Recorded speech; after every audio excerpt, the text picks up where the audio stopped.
தனியார் வேளாண் தொழில்நுட்ப கல்லூரி மாணவிகள் கிராம பகுதி விவசாயிகளுடன் இணைந்து விவசாயம் குறித்து ஆய்வு மற்றும் பயிற்சியில் ஈடுபட்டனர்.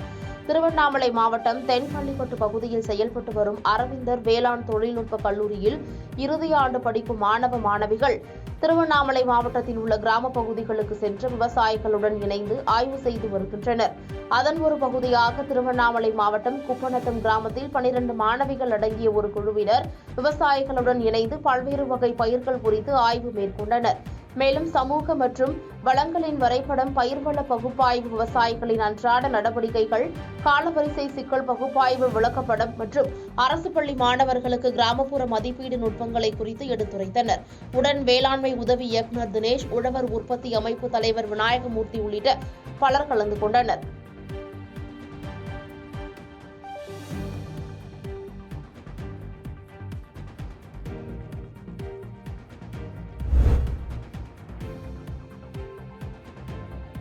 வாலாஜாபேட்டையில் ஸ்ரீ காசி விஸ்வநாதர் திருக்கோயிலில் பங்குனி மாத வளர்பிறை பிரதோஷ நாளில் நந்தி பகவானுக்கு சிறப்பு பாலபிஷேகம் செய்து பக்தர்கள் வழிபாடு.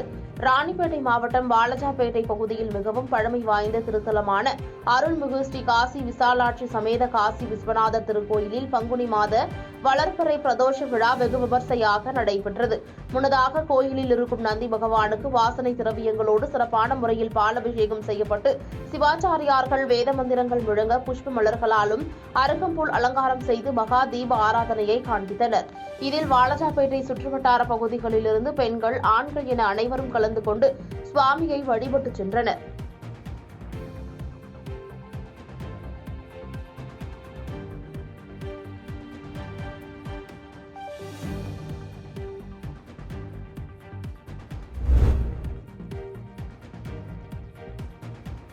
வேலூரில் வாக்காளர்கள் அனைவரும் கட்டாயம் 100% வாக்களிக்க வேண்டும் என்பதை வலியுறுத்தி விழிப்புணர்வு ஊர்வலம் நடைபெற்றது.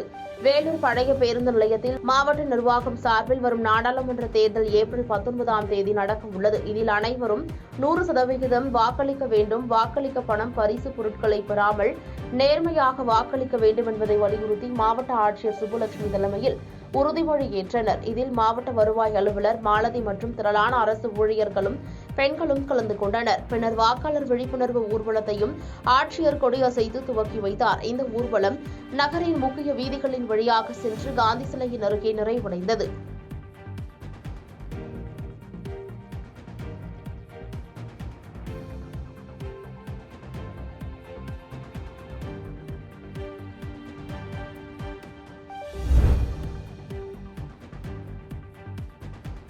பழுதடைந்த நீதிமன்ற வளாகத்தில் தையல் தொழிலாளி தூக்கிட்டு தற்கொலை செய்து கொண்ட சம்பவம் பரபரப்பை ஏற்படுத்தியுள்ளது.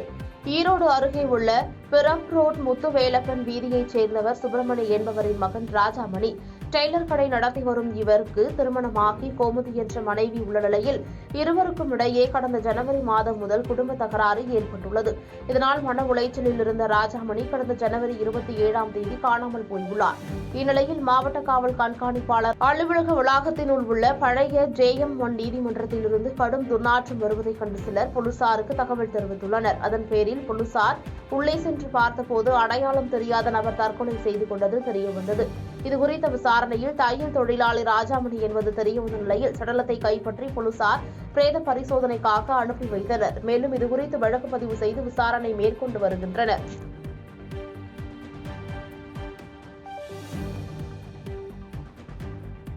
பாதகம் செய்பவரை கண்டால் நாம் பயங்கொள்ளலாகாது பாப்பா, மோதி மிதித்து விடு பாப்பா, அவர் முகத்தில் உமிழ்ந்து விடு பாப்பா.